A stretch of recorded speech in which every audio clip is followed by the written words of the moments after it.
আসসালামু আলাইকুম। আমি আজকে কথা বলবো টেস্ট টিউব বেবি কী এবং টেস্ট টিউব বেবি কি টেস্ট টিউবে জন্ম নেয় নাকি মাতৃগর্ভে জন্ম নেয় সেই বিষয়টা নিয়ে।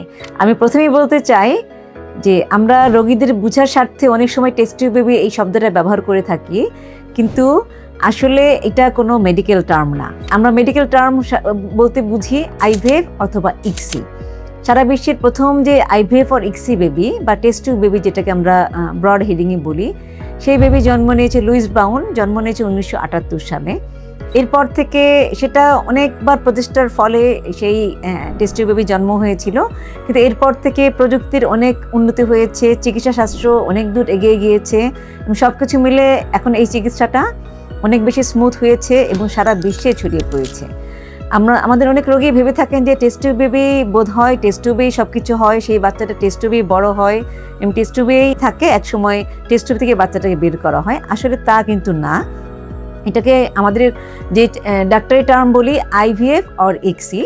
আমি আইভিএফ এবং ইক্সি নিয়ে পরবর্তী একটা ভিডিওতে ডিটেলস আলোচনা করব। তার আগে বলতে চাই, এই চিকিৎসা পদ্ধতি যেটা হয়, ডিম্বাণু তৈরি হওয়ার ওষুধ দেওয়া হয় মাকে এবং অল্প সময়ের জন্য অজ্ঞান করে সেই ডিম্বাণুগুলোকে সংগ্রহ করে ল্যাবে নিয়ে যাওয়া হয়। ল্যাবরেটরিতে অনুবীক্ষণ যন্ত্রের নিচে একটা একটা একটা করে ডিম্বাণুগুলোকে বাছাই করা হয় এবং শুক্রাণুর সাথে তা মেলানো হয়। তারপরে সেই ইনকিউবেটরের মধ্যে অপটিমাম টেম্পারেচার এবং অপটিমাম কোয়ালিটি সম্পন্ন মিডিয়ার মধ্যে সেই ডিম্বাণু এবং শুক্রাণু রাখা হয়। একসময় ভ্রূণ তৈরি হয়। ভ্রূণ কিছু কিছু ক্ষেত্রে তখনই মাতৃ জরায়ুতে প্রতিস্থাপন করা হয়, কখনো কখনো সেই ভ্রূণ ফ্রিজ করে রেখে তারপর জরায়ু যখন প্রস্তুত হয় তখন ভ্রূণ ট্রান্সফার করা হয়। এবং এই টেস্ট টিউব বেবি বলি, আইভিএফ বেবি বলি, ইক্সি বেবি বলি, প্রত্যেকটা বেবি কিন্তু মাতৃগর্ভে বড় হয়। ওখানে প্রতিস্থাপিত হওয়ার পর সেটা যদি নর্মাল ডেলিভারি পদ্ধতিতে হোক, সেটা যদি সিজারিয়ান সেকশন হোক, সেভাবে সেই বাচ্চাগুলোকে দুনিয়াতে আনা হয়। সুতরাং অনেকে ভেবে থাকতে পারেন এই বাচ্চাটা মনে হয় টোটালটাই ল্যাবে তৈরি করা হয়, একটা আস্ত বড় বাচ্চা, রেডিমেড যেরকম একটা জিনিস আমরা অর্ডার দিলে পরে পেয়ে যাই, সেরকমই তো একটা বাচ্চা অর্ডার দিলে পরে মনে হয় আইভিএফ সেন্টারগুলির থেকে পাওয়া যেতে পারে। সেটা আসলে একদমই ভ্রান্ত ধারণা।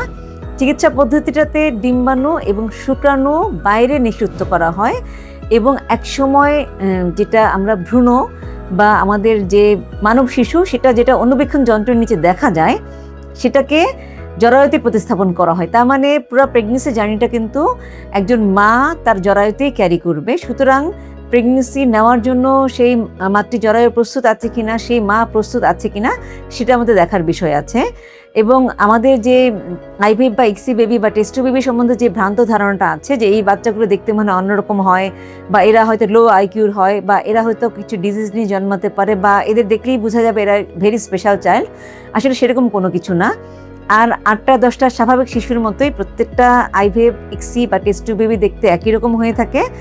বাবা মার কোনো না কোনো গুণাগুণ, কোনো না কোনো বৈশিষ্ট্য তারা পেয়ে থাকে, এবং যদি আলাদা করে আমরা না বলে থাকি তাহলে এই বাচ্চাগুলোকে কিছুতেই আলাদা করা যাবে না যে এরা স্পেশাল চিকিৎসা পদ্ধতির মাধ্যমে পৃথিবীতে এসেছে।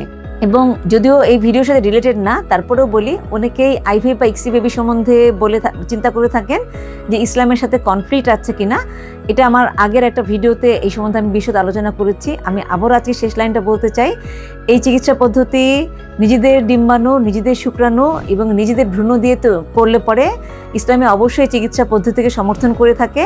এবং এই চিকিৎসা পদ্ধতিতে বাংলাদেশ এখন যথেষ্ট এগিয়ে গিয়েছে। আমি বলবো যে আপনারা দেরি না করে উপযুক্ত সময়ে যাদের আইভিএফ বা ইক্সি চিকিৎসা পদ্ধতি লাগবে, তারা এই চিকিৎসা পদ্ধতি সহায়তায় একটি সুস্থ সন্তানের জন্ম দিতে পারবেন। ধন্যবাদ।